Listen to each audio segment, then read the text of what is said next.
আসসালামু আলাইকুম। সবার আগে বাছাই করা 10টি আন্তর্জাতিক খবর জানিয়ে দেব। প্রথমেই থাকছে শিরোনাম। তবে তার আগে অনুরোধ থাকবে ভিডিওটিতে একটি লাইক দিবেন।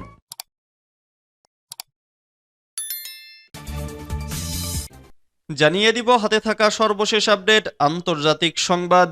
প্রথমেই সংবাদ শিরোনাম। পারমাণবিক ওয়ারহেড তৈরি করেছে ইরান, আঘাত হানতে পারে ইউরোপে। এরপর জানিয়ে দিব ইউক্রেন জুড়ে রাশিয়ার ড্রোন ও ক্ষেপণাস্ত্র হামলা, হতাহত 18। এদিকে ইসরায়েলি কারাগার থেকে মুক্তি পেল 183 ফিলিস্তিনি। এরপর জানিয়ে দিব পুরোপুরি নিয়ন্ত্রণে এসেছে লস অ্যাঞ্জেলেসের দাবানল। আরও জানিয়ে দিব ট্রাম্প কেন গাজা পরিষ্কারের প্রস্তাব দিলেন। সর্বশেষ জানিয়ে দিব সিরিয়ার সারাকে অভিনন্দন জানালেন মিশরের সিসি। এতক্ষণ শুনছিলেন সংবাদ শিরোনাম, এবারে বিস্তারিত। তবে অনুরোধ থাকবে ভিডিওটিতে একটি লাইক করবেন এবং কমেন্ট করে জানিয়ে দিবেন কোন জেলা থেকে আপনি আমাদের এই ভিডিওটি দেখছেন। পারমাণবিক ওয়ারহেড তৈরি করছে ইরান, আঘাত হানতে পারে ইউরোপে। গোপনে পরমাণু অস্ত্র বহনে সক্ষম ওয়ারহেড তৈরি করছে ইরান। আর ওয়ারহেড বহনকারী 3000 কিলোমিটারের বেশি পাল্লার ক্ষেপণাস্ত্র ইরানের আছে, যা ইউরোপে পৌঁছাতে পারে। দেশটির নির্বাসিত একটি বিরোধী দল শুক্রবার 31 জানুয়ারি এমনটাই দাবি করেছে। ইরানের জাতীয় প্রতিরোধ পরিষদ বলছে, উত্তর পূর্বাঞ্চলীয় শাহরুদ ক্ষেপণাস্ত্র স্থাপনায় 3000 কিলোমিটারের বেশি পাল্লার কঠিন জ্বালানি ক্ষেপণাস্ত্রের জন্য পরমাণু ওয়ারহেড তৈরি করেছে ইরান। দেশের অভ্যন্তরে দলের সদস্যদের নেটওয়ার্ক থেকে এ তথ্য পাওয়া গেছে, যার প্রমাণও আছে। পরমাণু অস্ত্র তৎপরতা সুসংহত করার জন্য প্রতিষ্ঠিত প্রতিষ্ঠান organisation for advanced defence research ইরানের গুরুত্বপূর্ণ প্রকল্পটি পরিচালনা করছে বলেও দাবি দলটির। তবে তেহরান পরমাণু অস্ত্র অর্জনের কথা অস্বীকার করে বলেছে, তারা শান্তিপূর্ণ বৈজ্ঞানিক গবেষণা চালিয়ে যাচ্ছে। মার্কিন সেন্ট্রাল ইন্টেলিজেন্স এজেন্সি গত বছর এক মূল্যায়নে দাবি করেছিল, ইরান এখনও বোমা তৈরির সিদ্ধান্ত নেয়নি। ইসরায়েল বলেছে, তারা বিশ্বাস করে তেহরান পারমাণবিক অস্ত্র বানাতে চায়। গত অক্টোবরে শাহরুদের মহাকাশ কেন্দ্রসহ ইরানের একাধিক স্থাপনায় বিমান হামলা চালায় ইসরায়েল। বার্তা সংস্থা এপি স্যাটেলাইট ছবি পর্যালোচনা করে জানিয়েছিল, শাহরুদ মহাকাশ কেন্দ্রের একটি গুরুত্বপূর্ণ ভবন ধ্বংস হয়ে গেছে। তবে ইরানের প্রতিরক্ষা মন্ত্রী আইআরজিসির মহাকাশ কর্মসূচির অংশ হিসেবে ব্যালিস্টিক ক্ষেপণাস্ত্র ও রকেট উৎক্ষেপণকারী শাহরুদ স্থাপনায় ক্ষতির কথা অস্বীকার করেন। ইউক্রেন জুড়ে রাশিয়ার ড্রোন ও ক্ষেপণাস্ত্র হামলা, হতাহত 18। ইউক্রেন জুড়ে এবার বৃষ্টির মতো ড্রোন ও ক্ষেপণাস্ত্র হামলা চালিয়েছে রাশিয়া। শনিবারের এ হামলায় কমপক্ষে 4 জন বেসামরিক নাগরিক নিহত ও 14 জন আহত হয়েছেন। একই সঙ্গে ইউক্রেন জুড়ে আবাসিক ভবন ও অবকাঠামোর ক্ষতি হয়েছে বলে জানিয়েছেন ইউক্রেনীয় কর্মকর্তারা। ইউক্রেনের স্বরাষ্ট্র মন্ত্রণালয় জানিয়েছে, কেন্দ্রীয় শহর পোল্টাভায় একটি আবাসিক ভবনে রুশ ক্ষেপণাস্ত্র আঘাত হানে। এতে 3 জন নিহত এবং 10 জন আহত হয়েছেন, যাদের মধ্যে একজন শিশুও রয়েছে। মন্ত্রণালয়ের টেলিগ্রাম চ্যানেলে পোস্ট করা একটি ছবিতে দেখা যায়, আবাসিক ভবনটির ওপরের কয়েকটি তলা সম্পূর্ণভাবে ধ্বংস হয়ে গেছে এবং আকাশে ধোঁয়ার কুণ্ডলী উঠছে। দমকল বাহিনী ও উদ্ধারকর্মীরা ধ্বংসস্তূপের মধ্যে অনুসন্ধান চালাচ্ছে। এদিকে দেশটির উত্তর পূর্বাঞ্চলীয় শহর খারকিভের মেয়র জানান, একটি ড্রোন হামলায় সেখানে একজন নিহত ও 4 জন আহত হয়েছেন।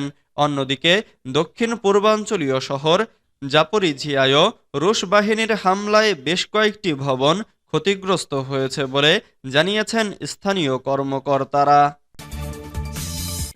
ইসরায়েলি কারাগার থেকে মুক্তি পেল 183 ফিলিস্তিনি। ইসরায়েলি কর্তৃপক্ষ জানিয়েছে, আজ মুক্তি পাওয়ার কথা ছিল এমন 183 জন ফিলিস্তিনি বন্দীকে মুক্তি দেওয়া হয়েছে। ইসরায়েল কারাগার পরিষেবার একজন মুখপাত্র জানিয়েছেন, মুক্তির আগে অধিকৃত পশ্চিম তীরের ওফার কারাগার এবং দক্ষিণ ইসরায়েলের কেটজিয়ট কারাগার থেকে বন্দীদের স্থানান্তর করা হয়েছিল। আজ মুক্তি পাওয়া বন্দীদের মধ্যে কয়েকজন যাবজ্জীবন বা দীর্ঘ কারাদণ্ড ভোগ করেছিলেন। গাজা যুদ্ধবিরতি চুক্তির আওতায় মুক্তি পাওয়া ফিলিস্তিনি বন্দীদের বহনকারী বাসগুলি দক্ষিণ গাজার খান ইউনিসের ইউরোপীয় হাসপাতালে পৌঁছেছে। প্রায় 150 জন ফিলিস্তিনি বন্দীকে বহনকারী বাসগুলি খান ইউনুসের ইউরোপীয় হাসপাতালে পৌঁছেছে। সেখানে তারা তাদের পরিবারের সাথে একত্রিত হন। বাসগুলিকে ঘিরে বিশাল জনতা থাকায় আবেগঘন দৃশ্য দেখা যায়। পুরোপুরি নিয়ন্ত্রণে এসেছে লস অ্যাঞ্জেলেসের দাবানল।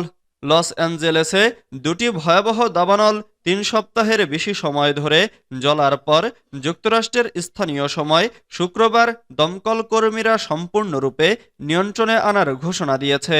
এই দাবানলে প্রায় 30 জন নিহত এবং হাজার হাজার মানুষ বাস্তুচ্যুত হয়েছেন।